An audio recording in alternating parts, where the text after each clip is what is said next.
One I am Mona Singh and you are watching exam insight. जी हाँ, बिल्कुल आप लोगों ने सही सुना। एग्जाम इनसाइट पे आप लोग ये वीडियो देख रहे हैं और इंट्रो ज़्यादा लंबी नहीं होगी तो स्किप ना करें, क्योंकि यहाँ पे हम लोग थोड़ा सा पता भी होना चाहिए ना आप लोगों को, जो लोग पहली बार ही देख रहे हैं, कि क्या पढ़ाया जाएगा इस वीडियो में। तो यहाँ पे ना हम लोग PYQs की एक सीरीज़ लेके आ रहे हैं जो कि बिहार SSC से रिलेटेड है, क्योंकि उसका एग्ज़ाम भी आने वाला है अभी। तो PYQs देखना ज़्यादा अच्छा होता है। जो लोग अफोर्ड नहीं कर पाते हैं बुक, अदरवाइज़ तो बुक लीजिए और पेज पलटिए, तो वो ज़्यादा अच्छा होता है। बिहार SSC के जो जितने भी PYQs हैं, अभी तक जितने भी सेट्स हो चुके हैं उसकी, ये आपको स्पार्क पब्लिकेशन का है, जिसमें 33 सेट है। आपको 17 साल के क्वेश्चन पेपर है, तो वहाँ से हम लोग 33 सेट को कवर करेंगे। इससे एक आइडिया हो जाएगा कि किस टाइप के क्वेश्चन पूछे गए हैं या किस टाइप के क्वेश्चन को दोहराया जाएगा। तो स्टार्ट करते हैं आज की वीडियो को, और अच्छी लगे तो प्लीज़ लाइक शेयर और सब्सक्राइब करें। पहला क्वेश्चन है, निम्नलिखित में से कौन सी एक समिति ने नागरिकों के मूल कर्तव्य को 1976 ईस्वी में सम्मिलित करने की अनुशंसा की थी? ऑप्शन ए कोठारी समिति, ऑप्शन बी स्वर्ण सिंह समिति, ऑप्शन सी अशोक मेहता समिति, या ऑप्शन डी बलवंत राय मेहता समिति। तो इसका सही आंसर क्या हो जाएगा? स्वर्ण सिंह समिति। क्या हो जाएगा? स्वर्ण सिंह समिति। ये क्वेश्चन ना काफ़ी इंपॉर्टेंट है। जैसे आप लोग देख सकते हैं कि यहाँ पे आपको बहुत सारे क्वेश्चन बन सकते हैं कि 1976 में कौन सी कमेटी थी जिन्होंने नागरिक के मूल कर्तव्यों को शामिल किया था, या तो आपको ऐसे पूछ सकता है कि आपको मौलिक कर्तव्यों को कब शामिल किया गया था और कौन से संशोधन से शामिल किया गया था। तो ऐसा है ना कि 42nd कॉन्स्टिट्यूशनल अमेंडमेंट एक्ट, जिसको बोलते हैं 42वें संविधान संशोधन द्वारा मौलिक कर्तव्यों को संविधान में शामिल किया गया था। और इसमें एक और पॉइंट है जो कि काफ़ी इंपॉर्टेंट है। आरंभ में जो था ना, मतलब स्टार्टिंग में जो था, वो आपको सिर्फ और सिर्फ 10 था मौलिक कर्तव्य, सिर्फ और सिर्फ 10 था। लेकिन 2002 जो कि आपको 86 कॉन्स्टिट्यूशनल अमेंडमेंट एक्ट आया, उसमें आपको 11 हो गया। तो यहाँ से देखिए आप लोग कितने क्वेश्चंस बनते हैं। पहला तो यही है कि 1976 में आपको स्वर्ण सिंह समिति की सिफारिश पर 42वें संविधान संशोधन से मौलिक कर्तव्यों को संविधान में शामिल किया गया। यहाँ से 2 क्वेश्चन बन गए। एक तो ईयर हो गया आपको 1976 और 42nd कॉन्स्टिट्यूशनल अमेंडमेंट एक्ट, और वो क्या हुआ उसमें, तो मौलिक कर्तव्यों को शामिल किया गया था। और दूसरा आपको उस टाइम में सिर्फ 10 थे, और 11वां जो शामिल हुआ वो आपको 86 कॉन्स्टिट्यूशनल अमेंडमेंट एक्ट जो कि 2002 में हुआ था। तो आगे देखेंगे। पहला क्वेश्चन ही काफ़ी इंपॉर्टेंट था, इसलिए मैंने काफ़ी डिटेल से इसको पढ़ाया है। आगे देख सकते हैं, द टिन ड्रम किस नोबेल पुरस्कार विजेता की कृति है? तो इसका सही आंसर क्या हो जाएगा? Gunter grass. आगे है, अप्रैल 2015 में भारत ने अपने परमाणु संयंत्रों के लिए यूरेनियम के लिए संधि निम्नलिखित में से किस देश के साथ की थी? तो जैसा कि आप लोग देख सकते हैं, ये क्वेश्चन पेपर आपको 27/3/2016 का है, और यहाँ पे एक जो क्वेश्चन है आपको 2015 के करंट अफेयर का है। तो क्या समझ में आया कि एक साल का जो करंट अफेयर है ना, वो काफ़ी इंपॉर्टेंट होगा। तो इसका सही आंसर क्या हो जाएगा? उस टाइम के लिए कनाडा था। आगे देखते हैं, निम्नलिखित देशांतरों में कौन सी रेखा भारत की प्रामाणिक यामोत्तर रेखा है? तो इसका सही आंसर क्या हो जाएगा आपको? 82.5 डिग्री। तो 82.5 डिग्री ईस्ट वेस्ट क्या? तो 82.5 डिग्री ईस्ट, जिसको बोलते हैं 82.5 डिग्री पूर्वी देशांतर रेखा। आगे देखते हैं, भारत में ब्रॉड गेज में 2 रेल पटरियों के बीच मानक दूरी क्या रखी जाती है? तो क्या रखी जाती है? इसका सही आंसर है आपको 1.676 मीटर। क्या? 1.676 मीटर।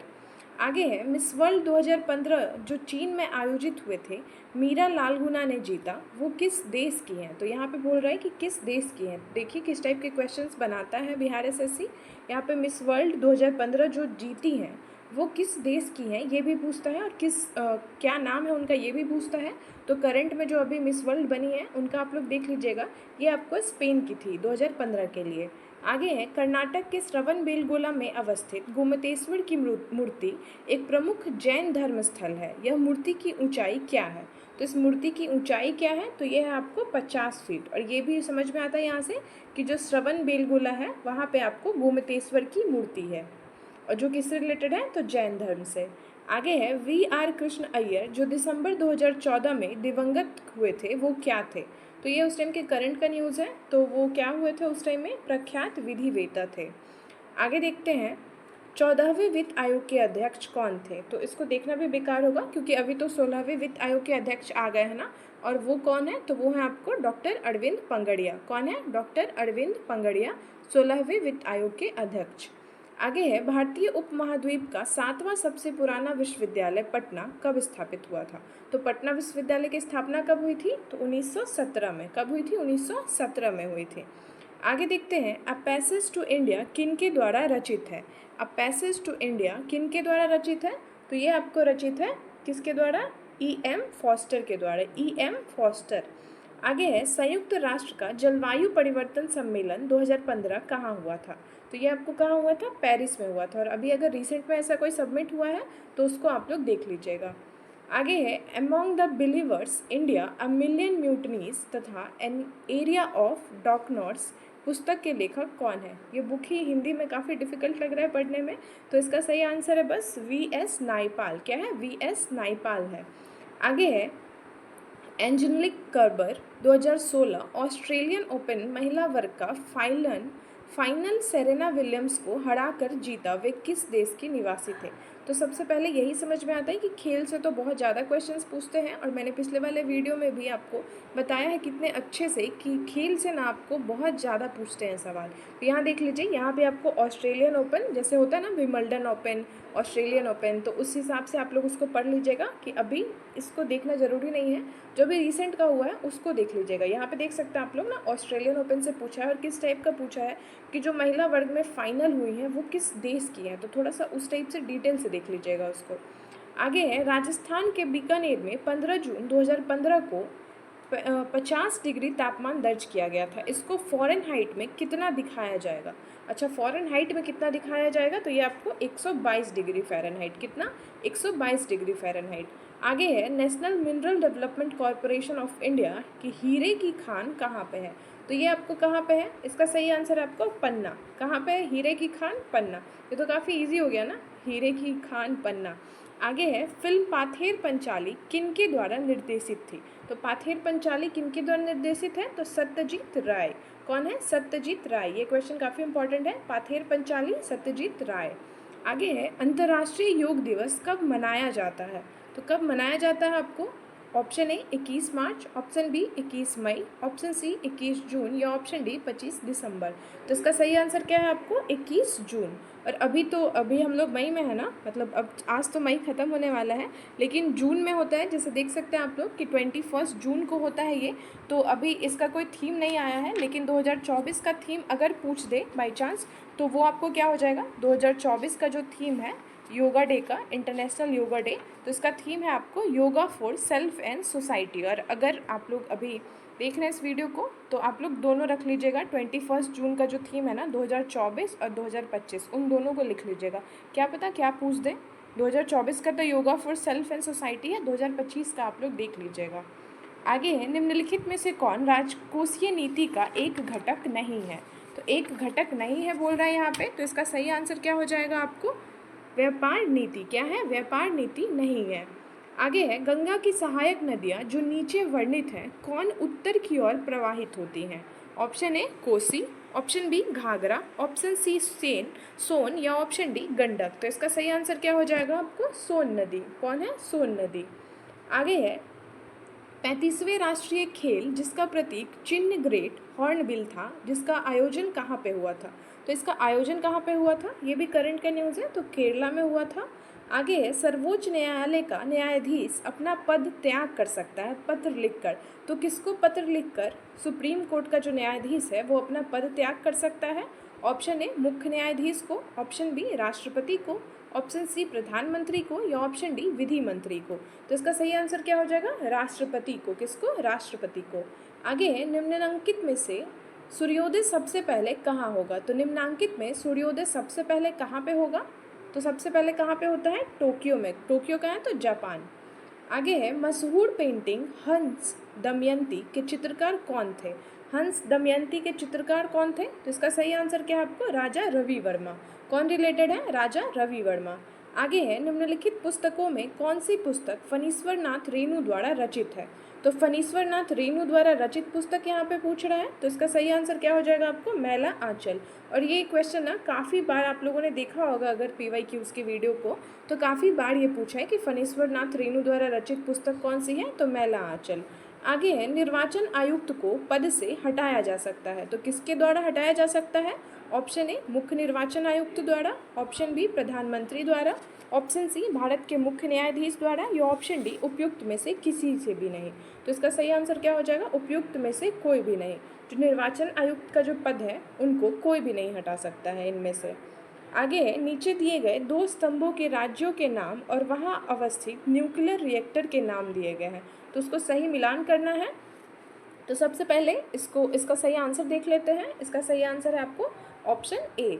कर्नाटका में क्या है? आपको कैगा है। ये तो काफ़ी इजी हो गया, कौ से कर्नाटका, कौ से कैगा। इसको थोड़ा सा रिमूव कर लीजिए। कर्नाटका हो गया आपको कैगा। तमिलनाडु आपको हो गया कुंडुकुलम। तमिलनाडु में क्या है? कुंडनकुलम है। कर्नाटका में आपको कैगा है। यूपी में आपको क्या है? तो यूपी में आपको नडौड़ा है। और गुजरात में क्या है? तो काकरापार है। क्या है? काकरापार। आगे देखते हैं हम लोग, राज्यसभा के संदर्भ में निम्नलिखित में से कौन सा कथन सही नहीं है? यहाँ पे नहीं है पूछ रहा है। ऑप्शन ए है राज्यसभा एक स्थायी संस्था है। ऑप्शन बी इसके 1/3 सदस्य प्रत्येक 2 वर्ष पर रिटायर होते हैं। ऑप्शन सी राज्यसभा का गठन 1958 में हुआ था। या ऑप्शन डी राज्यसभा के 12 सदस्य राष्ट्रपति द्वारा मनोनीत होते हैं। तो इसका सही आंसर क्या हो जाएगा आपको? ऑप्शन सी, क्योंकि यहाँ पे नहीं है पूछ रहा है तो ऑप्शन सी हो जाएगा। तो इसका गठन कब हुआ था ये भी जानना जरूरी है। तो आपको राज्यसभा का जो गठन हुआ था ना, ये आपको हुआ था 1952 में, ना कि 1958 में। कब हुआ था? 1952 में, ना कि 1958 में। आगे देखते हैं, टाइगर वुड किस खेल से संबंधित है? तो टाइगर वुड किस खेल से संबंधित है? गोल्फ से। किससे? गोल्फ से। आगे है, हाल में ही, और इस टाइप के क्वेश्चंस आप लोग ज़्यादातर देखेंगे कि जो खेल होते हैं ना, और ये टर्म जो रिलेटेड है, टाइगर वुड हो गया आपको, या और भी टाइप के होते हैं वर्ड्स, वो आपको किस खेल से संबंधित है ये भी पूछा जाता है, और कितने प्लेयर्स होते हैं ये भी पूछा जाता है। तो उसको आप लोग देख लीजिएगा, वो आपको मेरी वीडियोज़ में भी मिल जाएगा, और लूसेंट की जो बुक आती है ना उसमें भी आपको मिल जाएगा। अगर जिन लोगों के पास नहीं है वो चैनल विजिट करके वहाँ से देख सकते हैं। प्लेलिस्ट में आपको मिल जाएगी, मिसलेनियस टॉपिक करके है प्लेलिस्ट ज्ञान बिंदु की, वहाँ पे आप लोग को मिल जाएगी। आगे है, हाल में ही ब्राज़ील में नवजात शिशुओं में माइक्रोसेफली तथा या लघु शीर्षता के लक्षण मिले हैं। माइक्रोसेफली या लघु शीर्षता के लक्षण मिले हैं, इसका कारण क्या है? तो इसका कारण था आपको जीका वायरस। क्या कारण था इसका? जीका वायरस इसका कारण था। आगे देखते हैं हम लोग, जोआकिन गुजमैन उर्फ अल चापो गुजमैन है, ये कौन है? मतलब ये एक स्पेनी साठ से लड़ने वाला है, मैक्सिको का नस्ली दवाओं का तस्कर है, इटली का मोटरसाइकिल रेस का खिलाड़ी है, या अर्जेंटीना का फुटबॉल खिलाड़ी है? तो ये उस टाइम का करंट का क्वेश्चन है। इसका सही आंसर आपको मैक्सिको का नस्ली दवाओं का तस्कर। आगे है, यदि राष्ट्रपति एवं उपराष्ट्रपति अक्षम अथवा उनकी मृत्यु कार्यालय में हो जाती है तो कार्यकारी राष्ट्रपति कौन होंगे? ऑप्शन ए प्रधानमंत्री, ऑप्शन बी सर्वोच्च न्यायालय के मुख्य न्यायाधीश, ऑप्शन सी कानून मंत्री, या ऑप्शन डी गृह मंत्री। तो इसका सही आंसर क्या हो जाएगा? ये आपको हो जाएंगे सर्वोच्च न्यायालय के जो मुख्य न्यायाधीश हैं वो आपको कार्यकारी राष्ट्रपति हो जाएंगे। आगे है, वर्ष 2015 में गठित नीति आयोग के उपाध्यक्ष कौन है? तो ये आपको देखना भी नहीं चाहिए क्योंकि 2015 का क्वेश्चन है। तो अभी वर्तमान में नीति आयोग के उपाध्यक्ष कौन है? तो ये है आपको सुमन बेरी। कौन है? सुमन बेरी हैं। और अगर पूछ दे कि सीईओ कौन है, अगर पूछता है कि सीईओ कौन है आपको नीति आयोग के, तो ये है आपको BVR सुब्रमण्यम। कौन है? BVR सुब्रमण्यम। आगे देखते हैं, भारतीय नौसेना तथा वायुसेना ने 2015 में ऑपरेशन राहत चलाकर भारतीयों तथा अन्य को एक देश से निकाला था। तो ये कौन सा देश था? अभी तो वैसे ये क्वेश्चन नहीं पूछेगा, मतलब इस टाइप का पैटर्न देख लीजिए। ये जो आपको पूछा ना कि ऑपरेशन राहत चला के, जैसे अभी ऑपरेशन सिंदूर हुआ है, या अभी कंट्री के साथ होता है ना हमारा, हम लोग हेल्प करते हैं किसी और कंट्री को या वहाँ से अपने लोगों को निकालते हैं, तो उस टाइप के जो ऑपरेशंस होते हैं वो काफ़ी इंपॉर्टेंट है, उनको देख लीजिएगा आप लोग करंट अफेयर्स में। आगे देखते हैं, बोको हरम क्या है? तो बोको हरम क्या है आपको? ऑप्शन ए प्रगतिशील किसानों का एक समूह, ऑप्शन बी पाषाण युगीन पेंटिंग, ऑप्शन सी हाल में सक्रिय एक ज्वालामुखी, या ऑप्शन डी नाइजीरिया का एक आतंकवाद संगठन। तो बोको हरम क्या है आपको? ये आपको नाइजीरिया का एक आतंकवादी संगठन है। आगे है, मरणोपरांत प्रथम भारत रत्न किन्हें दिया गया था? Option A MG Ramachandran, option B BR Ambedkar, option C K Kamaraj, या ऑप्शन डी लाल बहादुर शास्त्री। तो मरणोपरांत बोल रहे हैं यहाँ पे, तो लाल बहादुर शास्त्री को दिया गया था। आगे है, भारत में प्रथम न्यूक्लियर विस्फोट 1974 ईस्वी में कहाँ पे किया गया था? तो ये आपको कहाँ पे किया गया था? पोखरण में। कहाँ पे? पोखरण में किया गया था। और इसका ईयर क्या था आपको? तो 1974 आप लोग देख सकते हैं यहाँ पे। और इस परीक्षण को एक नाम भी दिया गया था जिसको बोला जाता है स्माइलिंग बुद्ध। जिसको क्या बोला जाता है? स्माइलिंग बुद्ध बोला जाता है।